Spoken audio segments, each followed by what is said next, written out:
నమస్కారం ఘంటారావానికి స్వాగతం. ముందుగా ప్రధానాంశాలు. కాంగ్రెస్ సంఘ వ్యతిరేక శక్తులను కాపాడుతోందన్న ప్రధాని, ఉగ్రవాదులకు వంతపాడుతోందని విమర్శ.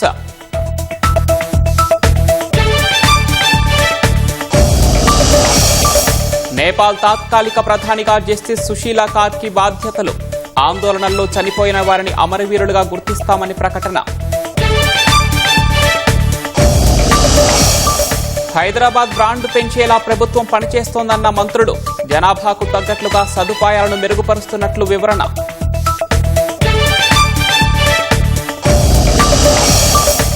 ఫీజు రియంబర్స్మెంట్ ను వెంటనే విడుదల చేయాలన్న హరీష్ రావు, ఈ నెల 21 వరకు బంద్ కొనసాగిస్తామన్న కళాశాలల అసోసియేషన్.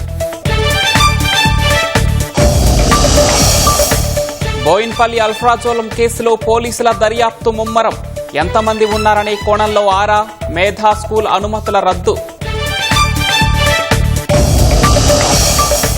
రాష్ట్రంలో రైతులకు తప్పని యూరియా కష్టాలు, సహకార కేంద్రాల వద్ద చెప్పులను వరుసలో పెట్టి ఎదురుచూపులు.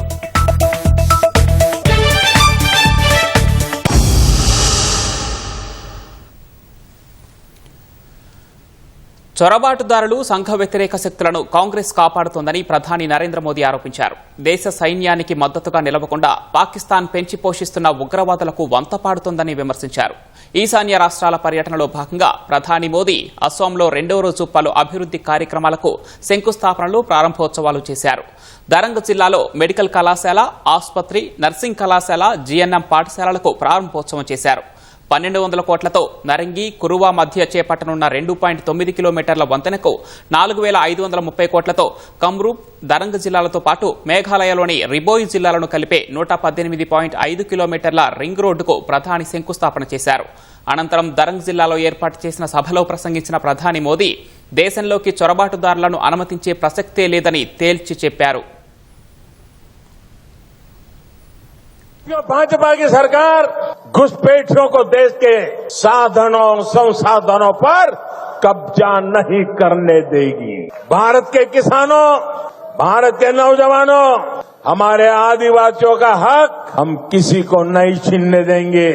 ये घुसपैठिए हमारी माताओं, बहनों, बेटियों के साथ अत्याचार करते हैं, ये नहीं होने दिया जाएगा। घुसपैठियों के माध्यम से बॉर्डर के इलाकों में डेमोग्राफी बदलने की साजिशें चल रही है। ये राष्ट्रीय सुरक्षा के लिए बहुत बड़ा खतरा है। इसलिए अब देश में एक डेमोग्राफी मिशन शुरू किया जा रहा है। भाजपा का लक्ष्य है घुसपैठियों से देश को बचाएंगे, घुसपैठियों से देश को मुक्ति दिलाएंगे।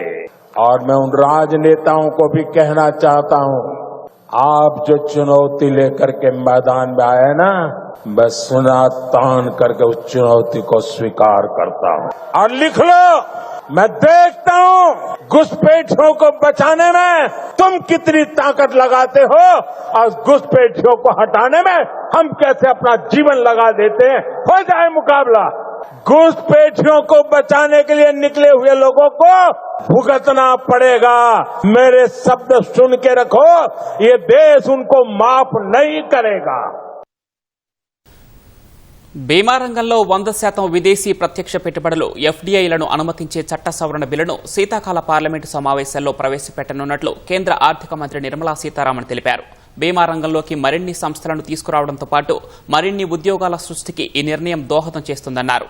బీమా చట్టం 1938లోని పలు నిబంధనలను సవరించాలని నిర్ణయించినట్లు నిర్మలా సీతారామన్ చెప్పారు. బీమా రంగంలోకి విదేశీ ప్రత్యక్ష పెట్టుబడులకు ప్రస్తుతం 74% వరకు అనుమతి ఉండగా ఇప్పుడు 100%కి చేర్చడంతో పాటు పెయిడప్ క్యాపిటల్ను తగ్గించడం, కాంపోజిట్ లైసెన్స్ నిబంధనలు ఈ బిల్లులో ఉన్నాయని చెప్పారు. బీమా నియంత్రణ అభివృద్ది చట్టం 1999లోనూ సవరణలు ప్రతిపాదించినట్లు కేంద్ర ఆర్థిక మంత్రి తెలిపారు. బీమా రంగంలో ఎఫ్డీఐ పరిమితిని చివరిసారి 2021లో 49% నుంచి 74%కి పెంచారు.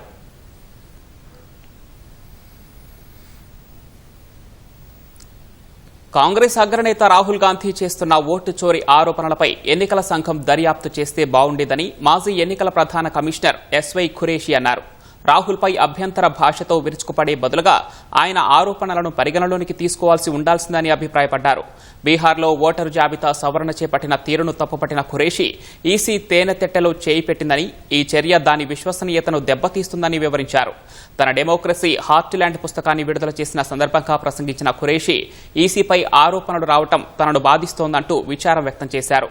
ఈ విషయంపై ఈసీ ఆత్మ పరిశీలన చేసుకోవాలని సూచించిన మాజీ సీఈసీ అన్ని శక్తులు ఒత్తిళ్లను ఎదుర్కొని తన కర్తవ్యాన్ని పూర్తి చేయాలని నిర్దేశించారు.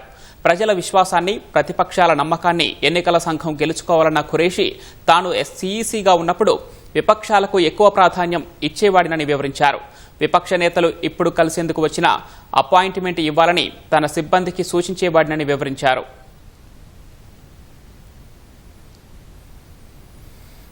హైదరాబాద్ బ్రాండ్ ఇమేజ్ ను మరింత పెంచేలా కాంగ్రెస్ ప్రభుత్వం పనిచేస్తోందని మంత్రులు తుమ్మల నాగేశ్వరరావు, పొన్నం ప్రభాకర్ తెలిపారు.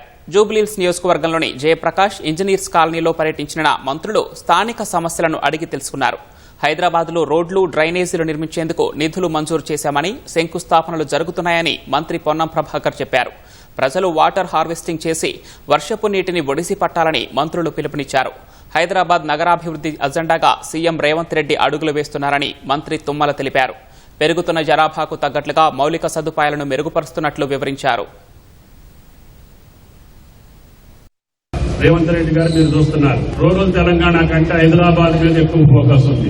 ఆయన ఢిల్లీ పోతే ప్రధానమంత్రిని కావచ్చు, రక్షణ మంత్రిని కావచ్చు, ఏ మంత్రిని పట్టుకున్నా నాకు ట్రిపుల్ ఆర్ కావాలి, నాకు మెట్రో కావాలి, నాకు రైల్వే లైన్లు కావాలి, నాకు డ్రింకింగ్ వాటర్ కావాలి. మొన్ననే మళ్లీ గోదావరి జలాలు మళ్లీ హైదరాబాద్ కు తీసుకొచ్చి మూసీ సుందరీకరణ చేయాలి, ఫ్యూచర్ సిటీ చేయాలి, ఇక్కడ నుంచి అమరావతికి ట్రైన్ లేన్ రూట్ వేయాలి, డైరెక్ట్ రైల్వే లైన్లు ఉండాలి. ఆయన తప్పనంతా ఈ మహానగరాన్ని ప్రశాంత అభివృద్ధి పథంలో నడపాలని చెప్పి ఆయన పడే తాపత్రయానికి మీరు సహకరించాలని చెప్పి నేను కోరుకుంటున్నాను. ఇందులో పెద్ద పెద్ద అపార్ట్మెంట్లు కట్టుకుంటా ఉన్నాం. వర్షం పడతా ఉంది, మన కళ్ళ ముందర రోడ్డు మీద వాడి డ్రైనేజ్ వాడి వెళ్ళిపోతా ఉంది.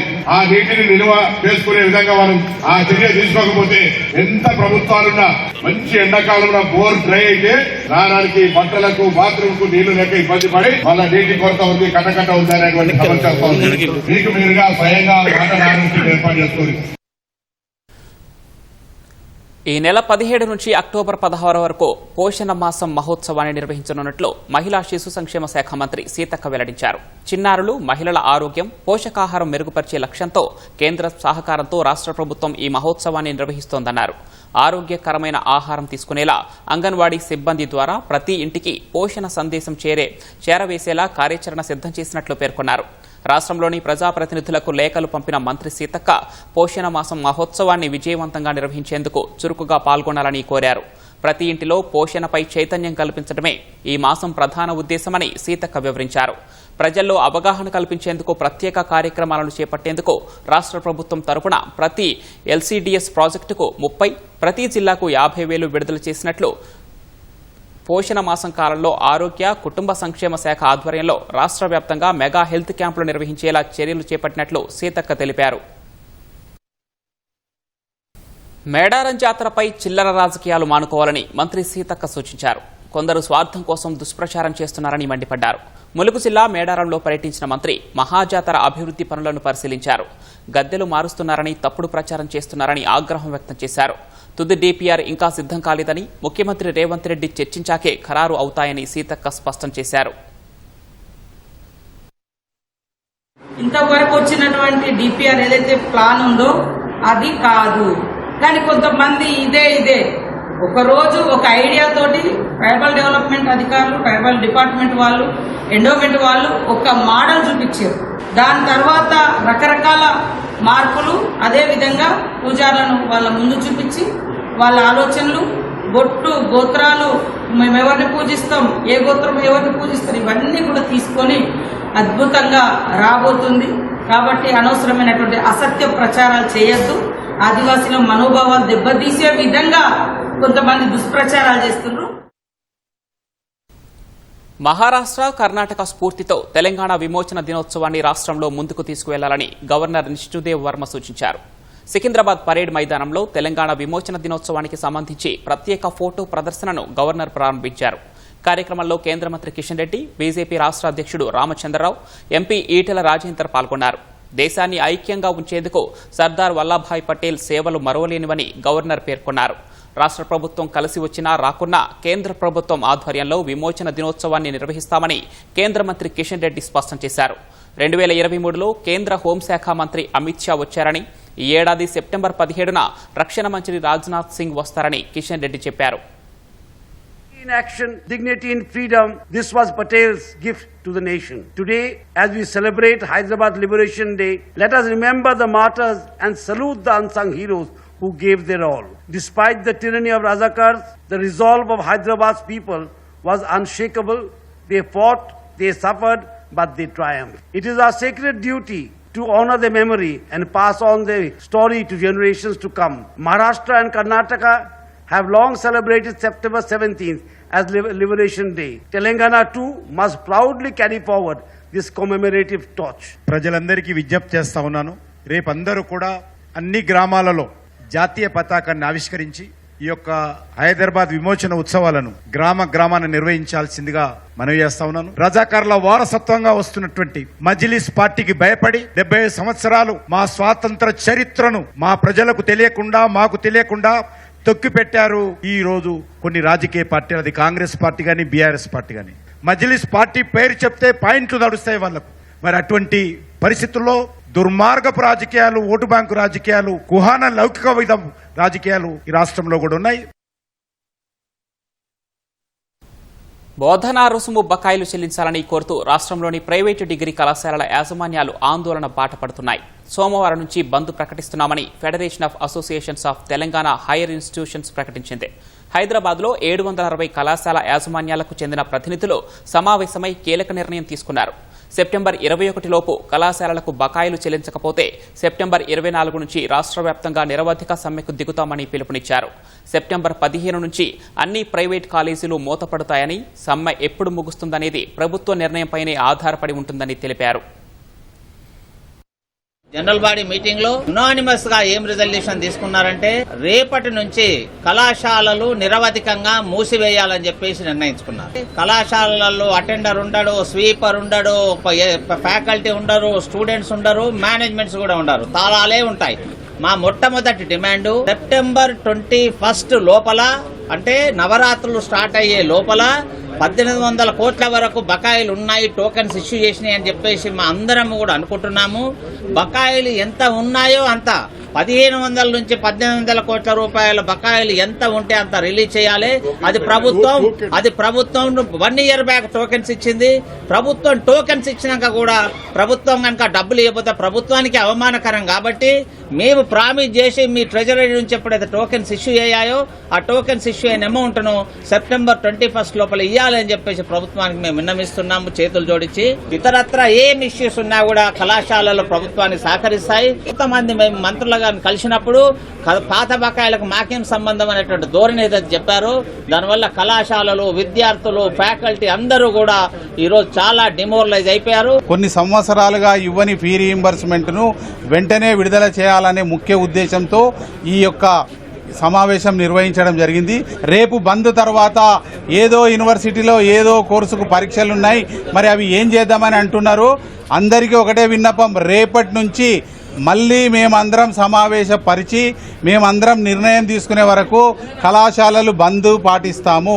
పరీక్షలున్నా, యూనివర్సిటీ ఎగ్జామ్స్ ఉన్నా, ఇంటర్నల్ ఎగ్జామ్స్ ఉన్నా, ఏ రకమైన పరీక్షలున్నా కూడా నిరవధికంగా మీరు తాళాలు వేసుకొని బయట ఉండండి. ఎలాంటి పరీక్షలు జరగవు. కాలేజే మునిగిపోయే పరిస్థితులు, ఆ పరీక్ష రాసేంది రాయకుంటేంది. కాబట్టి దయచేసి అందరూ సంఘటితంగా ఉండి ఈ సంఘం తీసుకున్న నిర్ణయానికి అందరూ కట్టుబడి ఉండాలి. గత సంవత్సరంకెళ్ళి మేము ఫీజు రియంబర్స్మెంట్ రిలీజ్ చేయాలని ఎన్నో రకాల ప్రభుత్వాన్ని మొరపెట్టడం జరిగింది. రాష్ట్రంలో ఉన్న 10th క్లాస్ తర్వాత ఉన్న అన్ని ఇన్స్టిట్యూషన్స్ ఈరోజు ఒక్కతాటిపైకి వచ్చి విన్నపాన్ని తెలియజేస్తూ 15వ తారీఖు నుండి 21వ తారీఖు వరకు ప్రభుత్వానికి సమయం ఇస్తున్నాము. చాలా ఇబ్బందులు ఉన్నాం.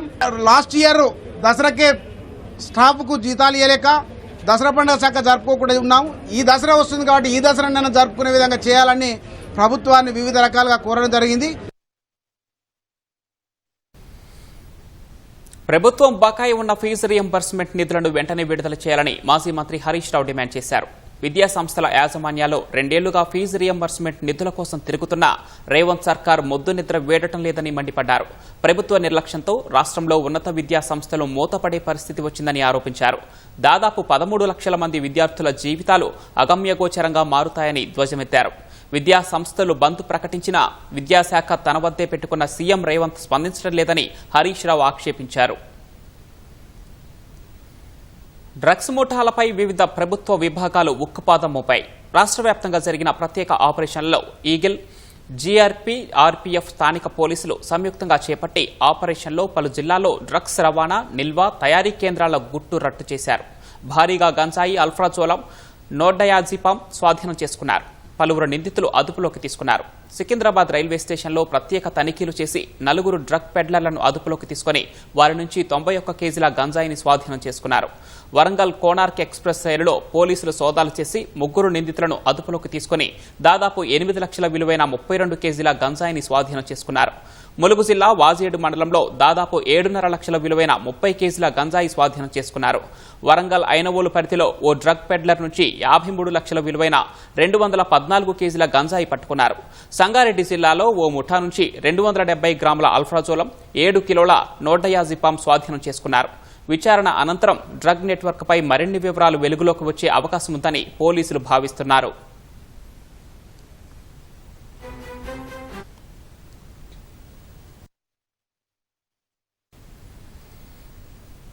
సికింద్రాబాద్లో బోయిన్పల్లిలోని ప్రైవేటు పాఠశాల కేంద్రంగా బయటపడ్డ అల్ఫ్రాజోలం తయారీ కేసులో పోలీసులు దర్యాప్తు ముమ్మరం చేశారు. ఈ దందాలో ఇంకా ఎవరెవరి ప్రమేయం ఉందా అనే కోణంలో ఆరా తీస్తున్నారు. పాఠశాల విద్యాశాఖ అధికారులు మేధా స్కూల్ అనుమతులను రద్దు చేస్తూ సీజ్ చేశారు. సికింద్రాబాద్ బోయిన్పల్లిలోని మేధా స్కూల్ అడ్డాగా అల్ఫ్రాజోలం తయారీ గుట్టురట్టయిన కేసులో విచారణ వేగవంతమైంది. ప్రధాన నిర్వాహకుడు జయప్రకాష్ గౌడ్తో సహకరించిన 2 నిందితులను అదుపులోకి తీసుకున్నారు. వారికి ఇంకా ఎవరైనా సహకరించారా అనే కోణంలోనూ దర్యాప్తు చేస్తున్నారు. ప్రధాన రహదారిని ఆనుకుని ఉన్న భవనంలో స్కూల్ నిర్వహిస్తూనే అల్ఫ్రాజోలం తయారు చేయడం ఈగల్ టీం బయటపెట్టడంతో స్థానికులు ఉలిక్కిపడ్డారు. బడి నిర్వహణ భారమైనందునే ఈజీ మనీ కోసం ప్రజారోగ్యానికి ముప్పుగా మారే అల్ఫ్రాజోలంను తయారు చేస్తున్నారని పోలీసులు తేల్చారు. మాదక ద్రవ్యాలు తయారు చేసే నిందితులు ఎంతటి వారైనా ఉపేక్షించబోమని ఈగల్ టీం ఎస్పీ సీతారాం స్పష్టం చేశారు. అక్రమార్కుల ఆస్తులను సీజ్ చేసి ప్రభుత్వానికి స్వాధీనం చేస్తామని వెల్లడించారు. ఓపెన్ మార్కెట్లో జనరల్గా మనకు దొరికే అల్ఫ్రాజోలం 5 నుంచి 7 లక్షల మధ్యలో మనకు సర్క్యులేట్ అవుతుంది. ఆ తయారు చేయడానికి మ్యాక్సిమం 1 లక్ష రూపాయలు కూడా తయారు కాదు. ఇందులో ఈజీ మనీ ఎక్కువ ఉంది కాబట్టి ఈ పబ్లిక్ అంతా దీనికి అల్ఫ్రాజోలం, అందులో కళ్ళులో అల్ఫ్రాజోలం లేకుండా ఈరోజు పబ్లిక్ తాగడానికి ఇష్టపడట్లేదు. డెఫినెట్గా ఫార్ములాస్ ఎవరిస్తారో వాళ్ళ మీద చర్యలు ఉంటాయి. ఇందులో తప్పులో అందరు భాగస్వామ్యం ప్రతి ఒక్కళ్ళది ఉంటుంది. తప్పు చేయడానికి ఆయన కూడా మెయిన్ రీజన్ కదా. డెఫినెట్గా అందరి మీద చర్యలు ఉంటాయి. దాని స్కూల్ కూడా తక్కువ స్ట్రెంత్ ఉంది. ఆ స్కూల్ కూడా పెద్ద ఏం నడవట్లేదు. దాని రెంటే దాదాపు 70,000 చిల్లర, దాని మెయింటెనెన్స్ 1 లక్ష రూపాయలు ఉంది. అది మెయింటైన్ చేయడం చాలా కష్టం. దాని స్కూల్ మాటన ముసుగులో ఇది చేయడం ద్వారా డబ్బు ఎక్కువ సంపాదిస్తున్నట్టు మాకు అర్థమైంది.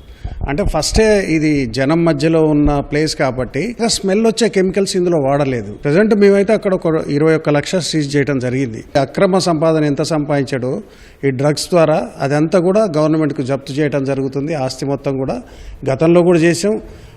ఎట్టి పరిస్థితుల్లో ఎవరు దొరికినా కూడా మా డైరెక్టర్ సార్ అయితే వాళ్ళ ఆస్తులు గవర్నమెంట్ కు జప్తు కానియకుండా ఎట్టి పరిస్థితుల్లో వదలరు. సికింద్రాబాద్ బోయిన్పల్లిలో మత్తు పదార్థాల తయారీకి అడ్డాగా మారిన మేధా పాఠశాలను విద్యాశాఖ అధికారులు అనుమతులు రద్దు చేసి సీజ్ చేశారు. అధికారులు స్కూల్ను పరిశీలించి తాళం వేశారు. మేధా స్కూలులో చదువుతున్న విద్యార్థులను ఇతర పాఠశాలలకు చేర్చేందుకు ఏర్పాట్లు చేస్తున్నారు. విద్యా సంవత్సరం పూర్తయ్యే వరకు ప్రత్యామ్నాయ మార్గాలను అన్వేషిస్తున్నారు. నెలలు గడుస్తున్నా రాష్ట్రంలో రైతులకు యూరియా కష్టాలు మాత్రం తప్పడం లేదు. రాత్రి పగలు తేడా లేకుండా యూరియా బస్తాల కోసం సహకార కేంద్రాల వద్ద పడిగాపులు కాస్తున్నారు. చెప్పులను వరుసలో పెట్టి దీనంగా ఎదురు చూస్తున్నారు. రైతాంగానికి అవసరమైన యూరియాను అందించాలని రైతులు డిమాండ్ చేస్తున్నారు. రాష్ట్రంలో యూరియా కోసం రైతుల నిరీక్షణ కొనసాగుతోంది. కరీంనగర్ జిల్లా తాడికల్ ప్రాథమిక సహకార సంఘం వద్ద యూరియా కోసం రైతులు పెద్ద ఎత్తున బారులు తీరారు. చెప్పులను వరుసలో పెట్టి ఎదురు చూస్తున్నారు. మంచిర్యాల జిల్లా చెన్నూరు మండలం అస్నాదులో యూరియా పంపిణీ సమయంలో ఒక్కసారిగా రైతులు ఎగబడడంతో ఉద్రిక్తత నెలకొంది. 222 బస్తాలకు 1000 మంది రైతులు రావడంతో పంపిణీ నిలిపివేశారు. కామారెడ్డి జిల్లా రామారెడ్డి మండలం రెడ్డిపేటలో యూరియా కోసం రైతులు పెద్ద ఎత్తున బారులు తీరారు. ఈ క్రమంలో అక్కడున్న పలువురు రైతుల మధ్య ఘర్షణ నెలకొంది.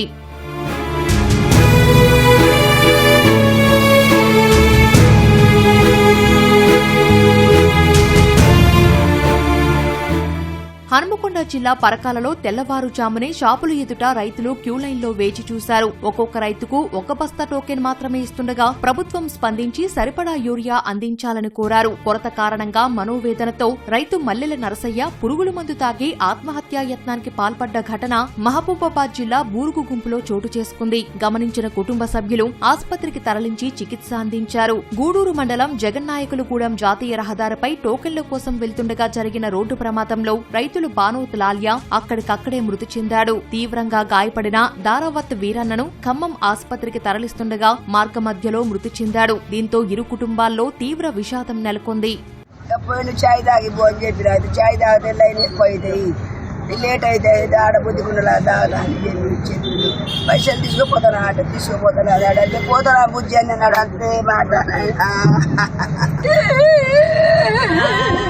హనుమకొండ జిల్లాలో తమ వద్దకు వచ్చిన యూరియాను వేరే చోటికి తరలించొద్దని ఖాళీ బస్తాకు నిప్పంటించి రైతులు నిరసన తెలిపారు. లారీలో వచ్చిన 20 టన్నుల్లో 10 టన్నులు ఆగ్రోస్ కేంద్రం వద్ద దిగుమతి చేశారు. మిగిలినది సాయంపేటకు తరలించే క్రమంలో అక్కడున్న రైతులు అడ్డుకొని లారీ ఎదుట బైఠాయించి ఆందోళన చేశారు. ఖాళీ యూరియా బస్తాలో గడ్డి వేసి నిప్పంటించి నిరసన తెలిపారు. మహబూబాబాద్ జిల్లా కురవి మండలం గుండ్రాతి మడుగు రైతు వేదిక వద్ద మాజీ మంత్రి సత్యవతి రాథోడ్ యూరియా కోసం పట్టాదారు పాసు పుస్తకంతో క్యూలో నిలబడ్డారు. తనకున్న 5 ఎకరాలకు ఒక్క బస్తా మాత్రమే ఇచ్చారని తెలిపారు. మరోవైపు యూరియా కోసం వెళ్లి రోడ్డు ప్రమాదంలో మృతి చెందిన 2 రైతు కుటుంబాలకు న్యాయం చేయాలని సత్యవతి రాథోడ్ డిమాండ్ చేశారు. ఆసుపత్రి ఎదుట మృతుల కుటుంబ సభ్యులు బంధువులతో కలిసి బైఠాయించి నిరసన తెలిపారు. మృతుల కుటుంబాలకు ఒక్కొక్కరికి 10 లక్షల రూపాయల చొప్పున పరిహారం ఇవ్వాలని డిమాండ్ చేశారు. ఉదయం నుంచి 4 గంటల నుంచి రైతులు ఇక్కడ క్యూలో నిలబడ్డారు. వృద్ధులు, స్త్రీలు అనకుండా ఇక్కడ ధర్నాలో ఉన్నాము. మా ఆయన దయతలిసి మాకు 1000 నుంచి 2000 బస్తాలు అలాట్ చేయాలని మరీ కోరుతున్నాము. లేదంటే మాత్రం రైతులు తలుచుకుంటే ప్రభుత్వాలు పోతాయి. మేము వచ్చి మహాధర్నాలో పాల్గొంటాము. 2 రైతులు పొద్దునే యూరియా కోసం వెళ్తూ వీరన్న అండ్ లాలియా ప్రమాదంలో చనిపోయారు. చాలా బాధాకరం. నెల రోజులుగా రాష్ట్ర వ్యాప్తంగా రైతులు యూరియా కోసం ఒక యజ్ఞం లాగా చేస్తా ఉన్నారు. ఆ కుటుంబ సభ్యుల తరఫున, రైతులందరి తరఫున నేను రాష్ట్ర ప్రభుత్వాన్ని డిమాండ్ చేస్తా ఉన్నాను. కుటుంబానికి 10 లక్షలు ఇచ్చి ఆదుకోవాలని నేను ఒక రైతు బిడ్డగా మిమ్మల్ని డిమాండ్ చేస్తా ఉన్నాను. రాష్ట్రంలో నెలకొన్న యూరియా కొరత కారణంగా రైతులు పడుతున్న ఇబ్బందులను గుర్తించి సరిపడా యూరియా అందించాలని అన్నదాతలు వేడుకుంటున్నారు. నేపాల్లో ఇటీవల జెన్జెట్ చేపట్టిన ఆందోళనలో ప్రాణాలు కోల్పోయిన వారిని అమరవీరులుగా గుర్తిస్తామని ఆ దేశ తాత్కాలిక ప్రధాని జస్టిస్ సుశీలా కర్కి ప్రకటించారు. అమరవీరుల కుటుంబాలకు 10 లక్షల చొప్పున ఆర్థిక సాయం అందజేయనున్నట్లు తెలిపారు. నేపాల్ తాత్కాలిక ప్రధానిగా బాధ్యతలు చేపట్టిన తర్వాత తొలిసారి ఆ దేశ ప్రజలనుద్దేశించి జస్టిస్ సుశీలా కర్కి మాట్లాడారు. గాయపడ్డ వారికి ఆర్థిక సహాయం అందజేస్తామన్నారు. పాఠశాలలు, కళాశాలకు వెళ్లే విద్యార్థులను కోల్పోయిన కుటుంబాలకు సంతాపం ప్రకటించారు. అవినీతికి వ్యతిరేకంగా ఇటీవల జెన్జెట్ చేపట్టిన ఆందోళన సందర్భంగా జరిగినటువంటి హింసాత్మక ఘటనల్లో 72 మంది ప్రాణాలు కోల్పోయారు. 1300 మందికి పైగా గాయపడ్డారు. ఈ పరిణామాలతో ప్రధాని కేపీ ఓలీ శర్మ రాజీనామా చేశారు. ఈ నేపథ్యంలోనే తాత్కాలిక ప్రధానిగా నేపాల్ సుప్రీంకోర్టు మాజీ సీజే జస్టిస్ సుశీలా కర్కి శుక్రవారం నియమితులయ్యారు. అదే రోజు నేపాల్ అధ్యక్షుడు రామచంద్ర పౌడెల్ ఆమెతో ప్రమాణం చేయించారు. నేపాల్లో ప్రధాని పదవి చేపట్టిన తొలి మహిళగా జస్టిస్ సుశీలా కర్కి రికార్డు సృష్టించారు.